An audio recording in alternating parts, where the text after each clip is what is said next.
સુરત શહેરમાં પ્રથમ વખત ડોગ અકસ્માત લઈને પોલીસ ફરિયાદ નોંધાઈ છે। અડાજણ વિસ્તારમાં રાત્રિના સમયે અજાણ્યા વાહન ચાલકે ડોગને અડફેટમાં લેતા મોત થયું હતું।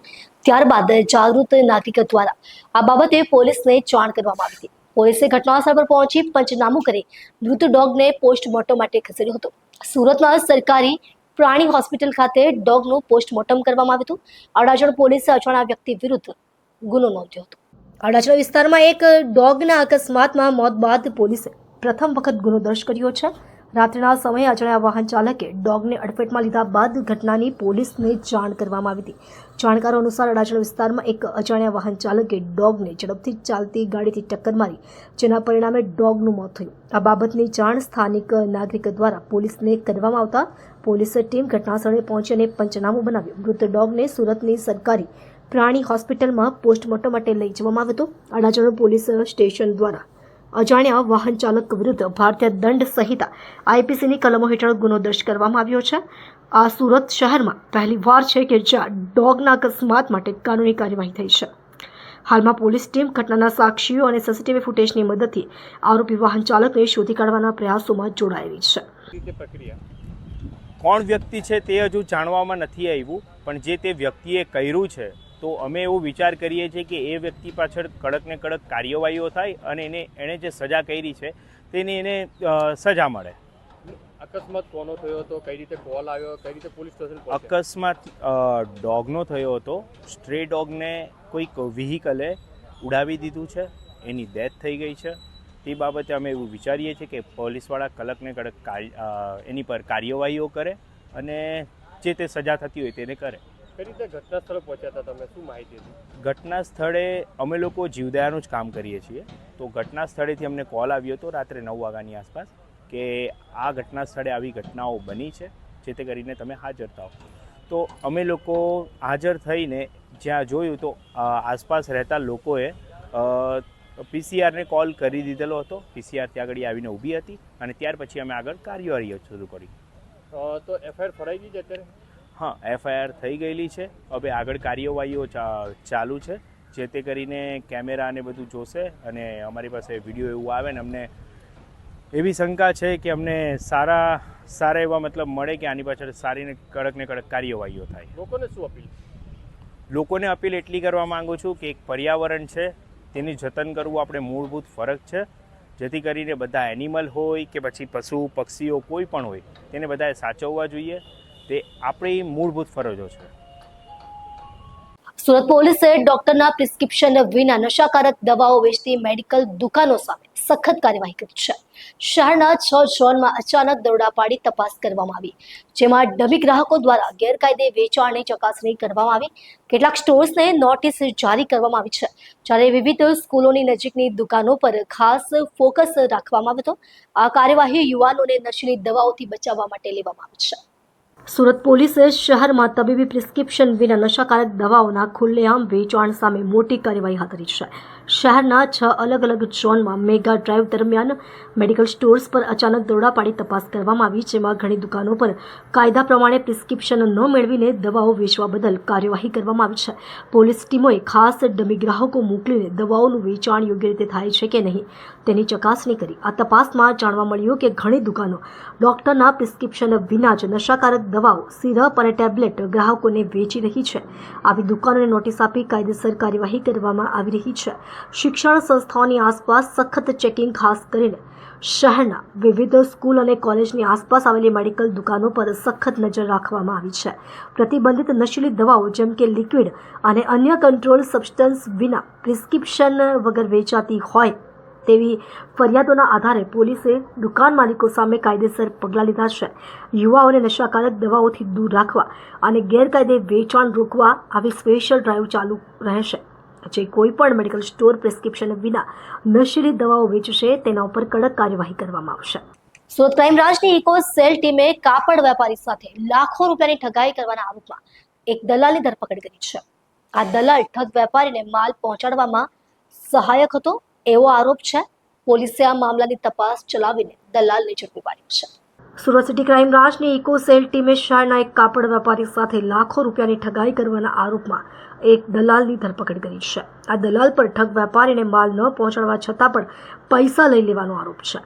ફરિયાદી કાપડ વેપારીએ પોલીસમાં ફરિયાદ કરી હતી કે તેમણે એક દલાલ દ્વારા મોટી રકમ આપી કાપડનો માલ ખરીદ્યો હતો, પરંતુ માલ ન મળવાથી તેમને લાખો રૂપિયાનું નુકસાન થયું છે. પોલીસે તપાસ દરમિયાન જાણ્યું કે આ દલાલે જાણી જોઈને ફરિયાદીને ખોટા દસ્તાવેજો અને ખોટી વિગતો આપી ઠગાઈ કરી હતી. ઇકોસેલ ટીમે ફરિયાદના આધારે તાત્કાલિક તપાસ શરૂ કરી અને દલાલને ઝડપથી ટ્રેસ કરી ધરપકડ કરી. પોલીસ અધિકારીઓના જણાવ્યા મુજબ આ મામલામાં વધુ લોકો સામેલ હોઈ શકે છે, જેની તપાસ ચાલી રહી છે. પોલીસે લોકોને સતર્ક રહેવાની સલાહ આપી છે અને જો કોઈ આ જાતના ઠગ લોકો સાથે વ્યવહાર કર્યો હોય તો તાત્કાલિક પોલીસને જાણ કરવા વિનંતી કરી છે. વેપારીઓ જે સુરતમાં વેપાર કરે છે તેઓની સાથે ઘણી વખત અમુક અસામાજિક તત્વો, અમુક ક્રિમિનલ છેતરપિંડી કરવાના ઈરાદાથી વેપારી તરીકે આવી અને માલ મેળવી અને પૈસા પરત નથી કરતા એવા બનાવો બનતા હોય છે.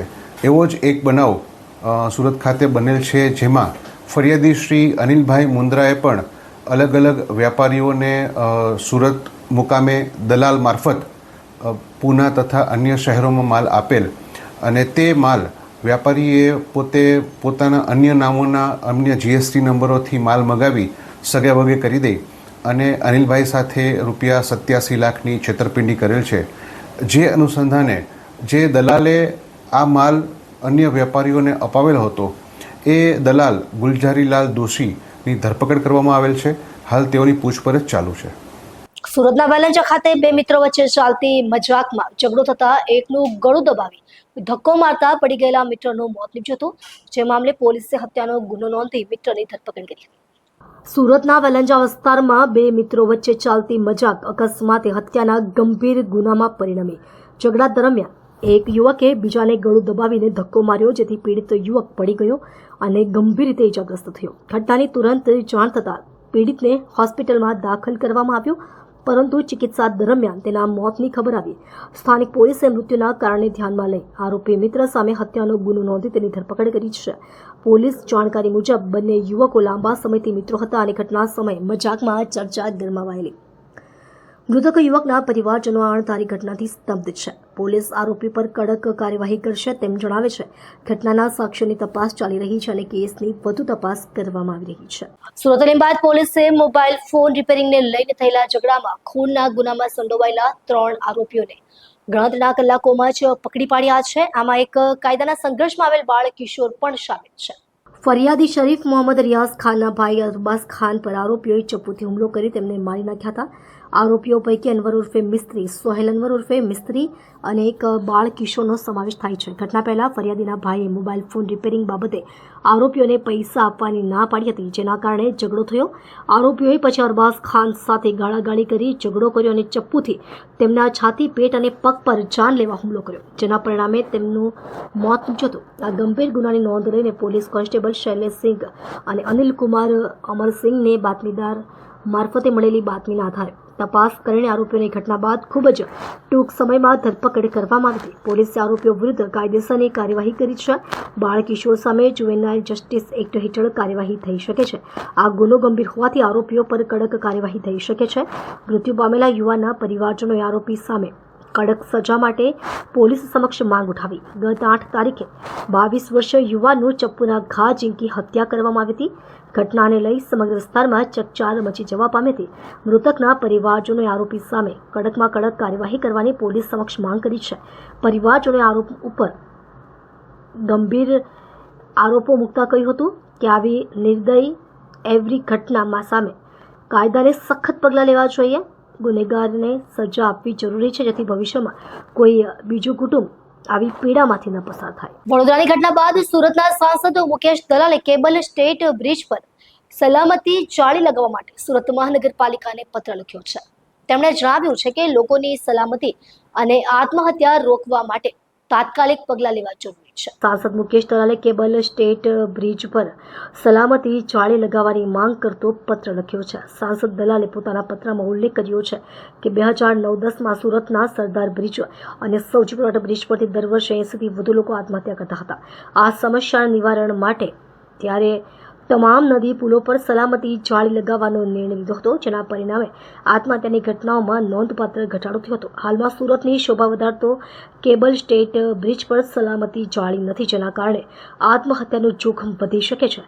સાંસદે જણાવ્યું છે કે લોકો ઉશ્કેરાટમાં આવી પોતાની અમૂલ્ય જિંદગી ગુમાવે તે પહેલા પાલિકાએ સલામતી પગલાં લેવા જોઈએ. 2009-10માં હું જ્યારે સ્થાયી સમિતિ ચેરમેન હતો તે દિવસોમાં સરદાર બ્રિજ પરથી દર વર્ષે લગભગ સરેરાશ 90-100 લોકો અને સૌજી કોરાટ બ્રિજ પરથી સરેરાશ 70-80 લોકો આત્મહત્યા કરતા હતા. કારણ કે એ સીધો ઉપાય હતો. તેને કારણે કેટલાય કુટુંબો બરબાદ થઈ હતા, કેટલા યુવાનો યુવતીઓની જિંદગી બરબાદ થઈ જતી હતી. ત્યારે મેં સર્વપ્રથમ નેટ અહીં સરદાર બ્રિજ પર લગાવવાનું સૂચન મેં મ્યુનિસિપલ કમિશનરશ્રીને કર્યું હતું. ત્યારબાદ જેટલો નદીનો પટ છે એટલા ભાગમાં સરદાર બ્રિજ પર એ નદી એ લાગી ગઈ નેટ, સેફ્ટી નેટ લાગ્યા બાદ તરત જ એનું પરિણામ એ આવ્યું કે આત્મહત્યાનું પ્રમાણ 0 થઈ ગયું. તે પરિણામ જોઈને તાત્કાલિક પછી જેટલા પણ બ્રિજ છે એમાં સૌજી કોરાટ બ્રિજને સેકન્ડ પ્રાયોરિટીમાં લઈને સૌજી કોરાટ બ્રિજ પરથી પણ આ નેટ લગાવવામાં આવી. સૌજી કોરાટ બ્રિજ પર પણ આત્મહત્યાનું પ્રમાણ 0 થયું. ત્યારબાદ જેટલા પણ બ્રિજ બન્યા, નહેરુ બ્રિજ પર પણ લગાવી, નવા જેટલા પણ રિવર બ્રિજ બન્યા એની પર પણ લગાવી. પણ 2010માં જે કેબલ સ્ટેજ બ્રિજ બન્યો છે એમાં સંભાવ આ સેફ્ટી નેટ લગાવવામાં ચૂક થઈ ગઈ છે. તો મારા ધ્યાન પર વિષય આવતા મેં જોયું કે ત્યાં સેફ્ટી નેટ નથી.